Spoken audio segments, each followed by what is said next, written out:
La Regione del Veneto promuove a tutti i livelli ed in ogni ambito, avvalendosi di diverse opportunità finanziarie, un turismo accessibile ed inclusivo, in grado di qualificare e migliorare l'offerta turistica. Questo tutorial è stato ideato grazie al progetto europeo Tourism for All, un turismo per tutti, di cui la direzione Turismo è partner. Obiettivo del progetto: confinanziato dal Fondo Europeo di Sviluppo Regionale nell'ambito del programma Interreg Italia-Croazia, è la promozione e la diffusione di una cultura dell'accoglienza, volta a sviluppare un turismo ricco di prodotti e servizi, adeguati alle esigenze di ospiti con bisogni speciali.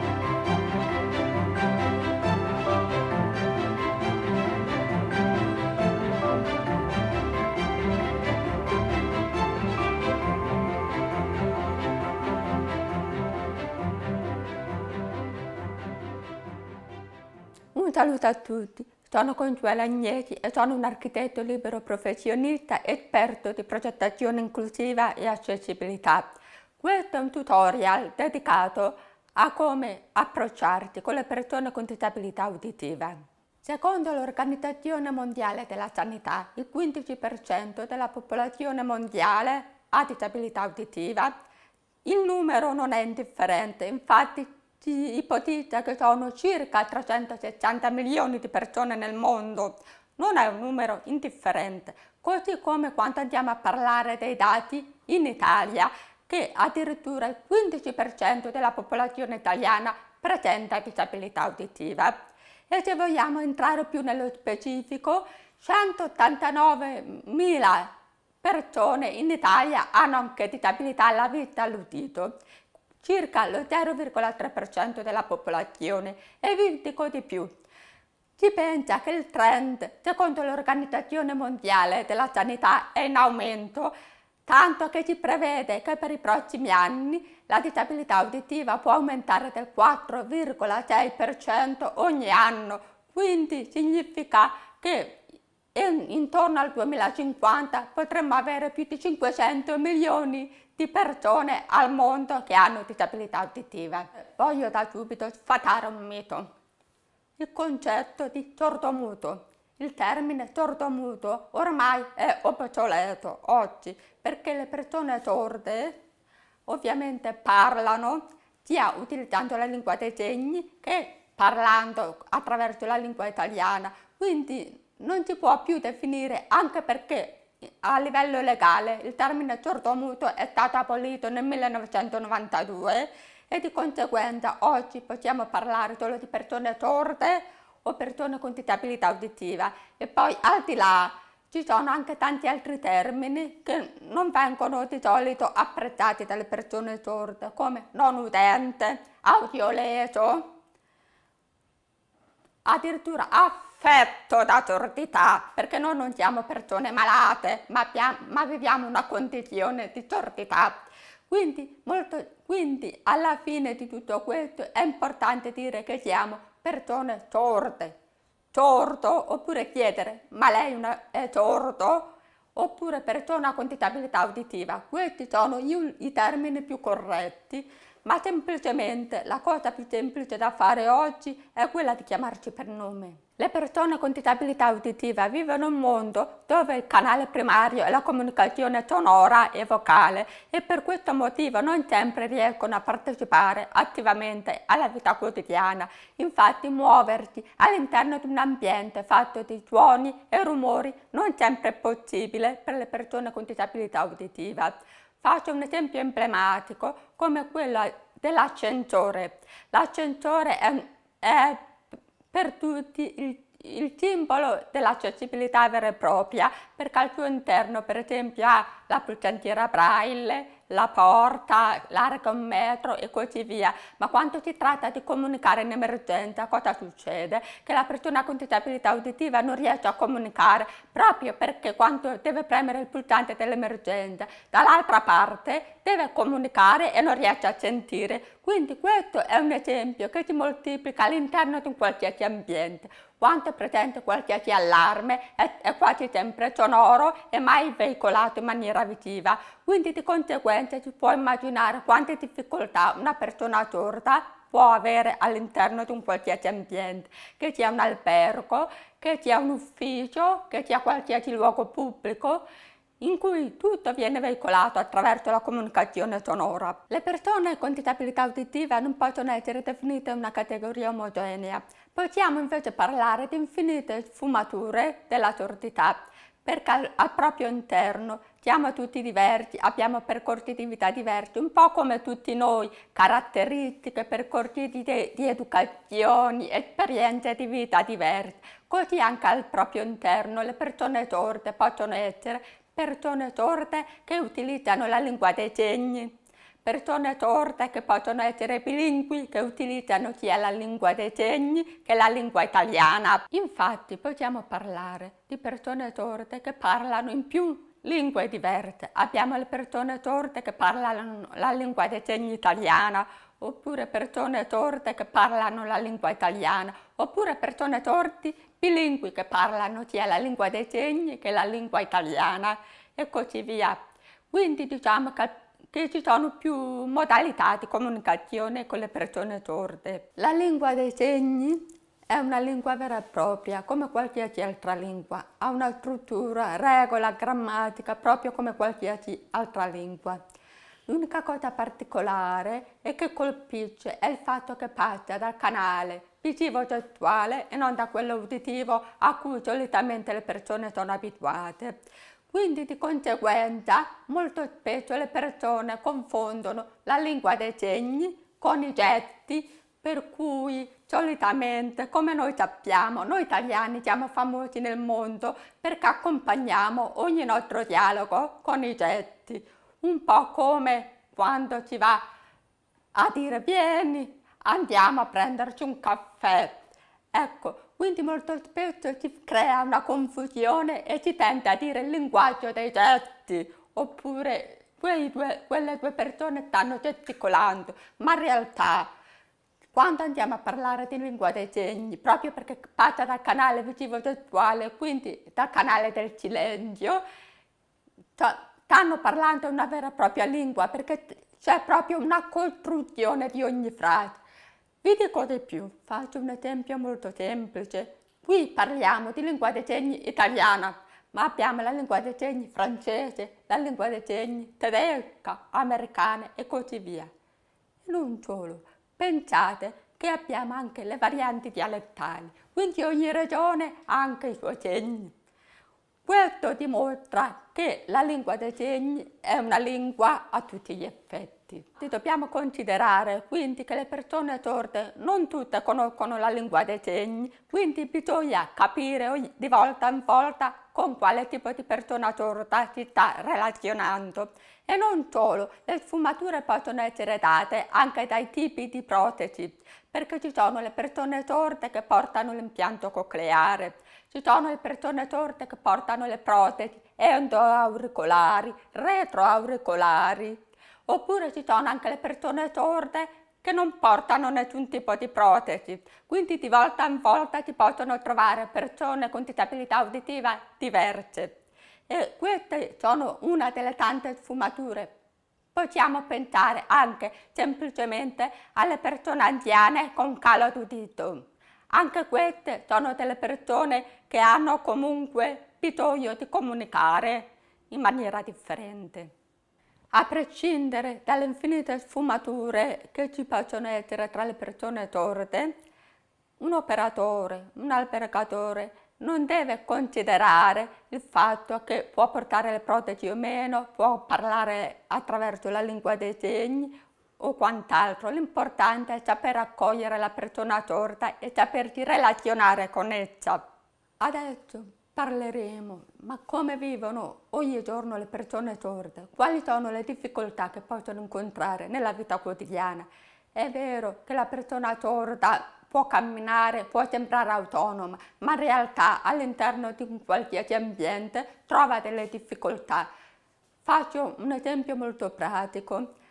Ad esempio, quando noi dobbiamo viaggiare, è vero che possiamo fare la prenotazione, ma la prenotazione la dobbiamo fare per telefono e le persone sorde non sentono il telefono, quindi preferirebbero comunicare magari attraverso email, messaggi, videochiamate. Ormai oggi viviamo in un mondo talmente smart, talmente social, che una strategia alternativa si trova. Poi quello del viaggio per la persona sorda potrebbe diventare anche un'odissea, anche solo, per esempio, andare alla stazione. Quando si va in stazione, la persona sorda molto spesso perde il treno, ma per un semplice motivo, perché tutte le comunicazioni sono veicolate in maniera sonora, quindi quando magari c'è il cambio del binario o un annuncio d'emergenza, la persona sorda si limita a guardare il monitor, oppure può diventare uno psicologo e guarda le persone che stanno di fronte, che quando si muovono in massa capisce che è successo qualcosa all'interno della stazione, quindi segue tutte le persone.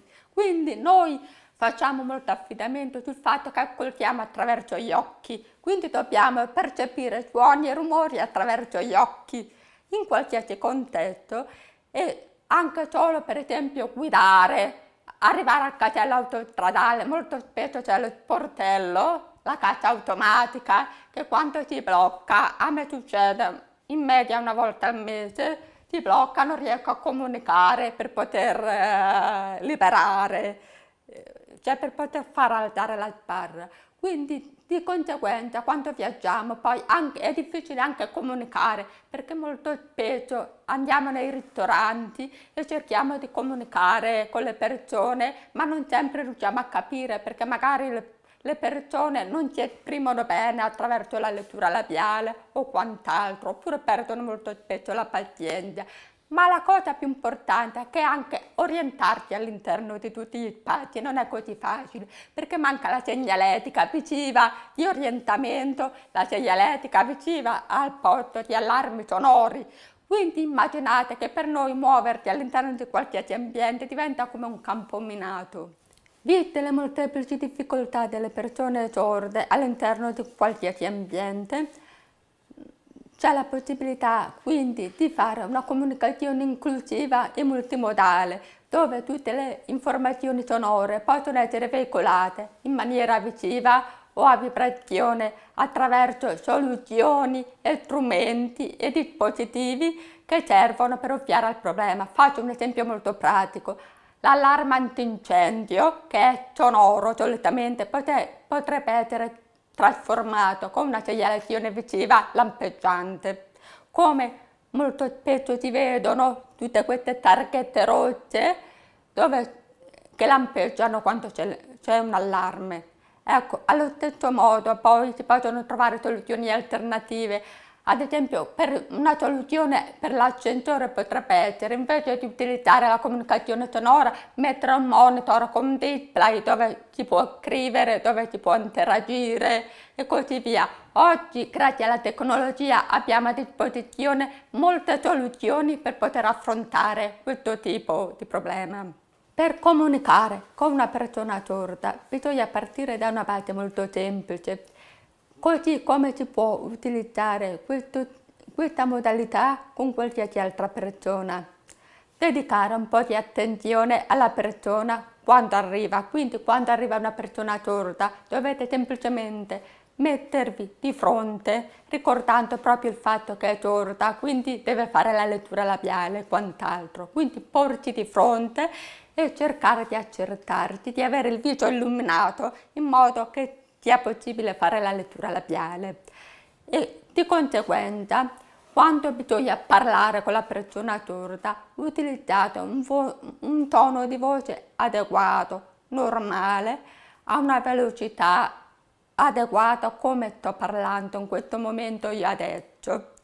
Quindi senza urlare, perché nel caso della persona sorda non serve alzare il tono di voce in quanto noi non sentiamo, quindi è inutile in questo caso urlare. Vi vedo solo magari le corde vocali che si incrociano, ma ma in questo momento è importante quindi la frase. E di conseguenza quando andate a comunicare con la persona sorda dovete fare una frase di senso compiuto, ad esempio la vostra prenotazione, la vostra camera è al quinto piano, quindi delle frasi molto corte e semplici che abbiano un inizio e una fine. Evitate magari di aggiungere delle parole dialettali oppure delle variazioni oppure dei nomi complicati. Utilizzate questa forma. Di conseguenza, un'altra cosa importante, come ho detto all'inizio, è focalizzarti sulla persona sorda, quindi tenere ferma la testa e cercare di non spostarti di lato in lato, perché comunque deve fare la lettura labiale. Un'altra cosa molto importante, quando esponete le vostre frasi, non mi fate un labiale esagerato, quindi no, parlate normalmente, fate il vostro labiale naturale. Magari se la persona sorda in quel momento non comprende, parlate più lentamente, candendo ogni singola parola. Questo è molto importante. E un'altra cosa molto importante è che se volete potete comunicare anche accompagnandovi con dei gesti. Per esempio, la vostra camera è qui. Ecco, semplici gesti per rafforzare quanto voi state dicendo. Questo è molto importante. Poi, se la persona sorda continua a non comprendere quanto state dicendo, non vi dovete agitare, ma semplicemente potete passare a una strategia alternativa. Se non riuscite a comunicare parlando, potete scrivere. Scrivete, utilizzate carta, penna, blocco note, tutto quello che volete, comunicate in maniera scritta. Se conoscete la lingua dei segni e nel caso di una persona sorda che parla con la lingua dei segni, utilizzate la lingua dei segni. Ecco, questo è il modo per approcciarvi a più persone con disabilità uditiva in maniera diversa, ma l'importante è comunicare, sempre dedicando attenzione alla persona sorda. E ovviamente se magari vi trovate in un contesto dove ci sono più persone, cercate comunque di parlare uno alla volta, richiamando l'attenzione. Quindi, per esempio, sto parlando io e parli, perché la persona sorda ovviamente può seguire una persona per volta, in modo da poter fare ogni volta il labiale. E queste sono, diciamo, le regole principali per poter comunicare con una persona sorda. Quando si deve accogliere una persona sorda è importante tenere una distanza ottimale di almeno 1 metro per poter consentire la lettura labiale in maniera adeguata. Un'altra cosa importante quando si relaziona con una persona sorda è ascoltare quanto la persona sorda ha da dire con calma e attenzione, senza mettere fretta alla persona sorda stessa. E inoltre un'altra cosa importante è che quando si va a comunicare con la persona sorda bisogna sempre verificare che abbia compreso tutte le informazioni che gli sono state date.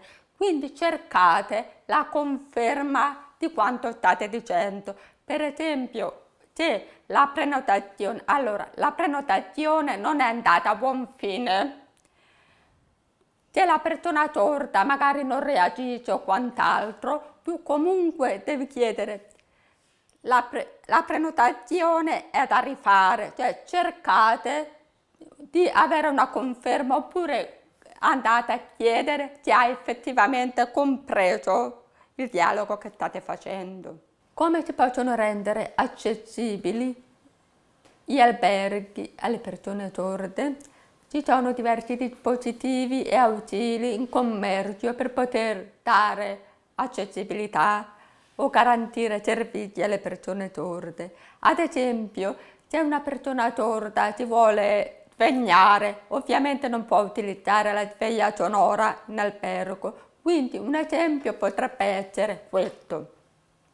È una sveglia a vibrazione che c'è anche in modalità visiva, quindi può lampeggiare o vibrare per poter svegliare la persona sorda, e questi sono dei dispositivi che si possono trovare in commercio, ma sono dei dispositivi specifici per le persone sorde, da cui si possono scegliere alcuni modelli che si possono inserire all'interno della camera d'albergo. Per poter garantire l'accessibilità di un albergo c'è la possibilità anche di utilizzare sistemi e dispositivi come Accessible Light 2, che è un sistema che è stato progettato proprio per rendere accessibile un albergo alle persone con disabilità uditiva attraverso una applicazione che consente di tradurre in maniera visiva a vibrazione tutti i possibili allarmi che ci possono essere all'interno di un albergo, e non solo, è possibile anche comunicare con la reception attraverso la chat o la videochiamata, dato che le persone con disabilità uditiva non possono sentire il telefono. Quindi questo sistema, grazie a una particolare schermata che può essere su qualsiasi dispositivo mobile, come un cellulare, come un iPad, consente di poter tradurre in maniera immediata qualsiasi allarme che può scattare all'interno della camera, così come una perdita d'acqua, così come un allarme antincendio può essere in maniera visiva non solo attraverso la schermata, ma anche attraverso un faretto che può, a seconda del colore, stabilire quale specifico allarme è scattato in quel momento. Alcuni accorgimenti che si possono adottare per migliorare l'accessibilità degli ambienti potrebbe essere, in particolare, considerare di avere una buona illuminazione in qualsiasi ambiente, in modo tale che la persona può vedere bene il viso, poter agevolare la lettura labiale. Poi un'altra modalità è quella di utilizzare, ad esempio nelle sale ristoranti o negli alberghi, tavoli rotondi per agevolare la comunicazione fra le persone. Dal punto di vista della fruizione, ad esempio, se vogliamo andare al luogo della cultura, una soluzione ottimale potrebbe essere quella di utilizzare dei dispositivi mobili come le audio-video guide, che sono delle guide in cui, attraverso dei dispositivi mobili come l'iPad o come il cellulare o così via, in cui i video sono fruibili attraverso la lingua dei segni, sottotitoli e l'audio, quindi qualsiasi tipo di persona può scegliere la modalità che preferisce per poter fare la visita in autonomia all'interno di qualsiasi luogo della cultura, oppure in alternativa si possono sviluppare dei servizi come ad esempio il servizio di visita guidata, che può essere o con la guida professionista sorda oppure con l'interprete di lingua dei segni e così via. Quindi queste sono alcune delle soluzioni che si possono utilizzare per migliorare l'accessibilità all'interno di qualsiasi luogo della cultura o una struttura ricettiva. Un altro suggerimento, ad esempio nel caso del ristorante, sarebbe quello di avere sempre a portata di mano dei menu cartacei o digitali, in modo tale che ci possano indicare i cibi che si vogliono ordinare. Un suggerimento molto importante è in particolare sulla comunicazione, che in qualsiasi luogo dovrebbe essere empatica, nel senso che in qualsiasi luogo, quando ci si relaziona con una persona a prescindere, è molto importante essere attenti, gentili, cortesi e avere soprattutto l'accortezza di ripetere, magari qualora non si fosse compreso, in maniera serena.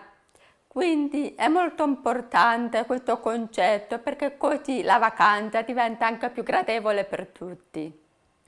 Adesso vi farò vedere alcune parole in lingua dei segni legate al mondo del turismo. Buongiorno. Buongiorno.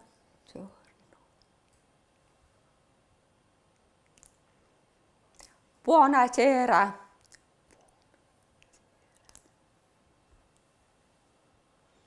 Grazie. Benvenuti. Benvenuti. Dovete rivolgervi dalla persona perciò voi fate benvenuti. Tutto bene? Vi accompagno. Informazioni.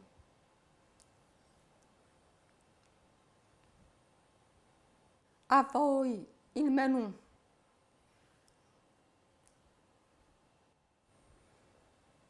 Arrivederci.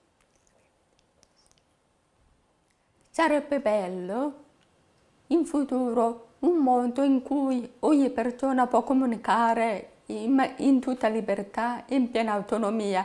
Quindi un mondo dove ogni persona può comunicare attraverso più modalità e più lingue. In questo modo sarà un mondo sicuramente molto più libero. Grazie per aver seguito questo tutorial.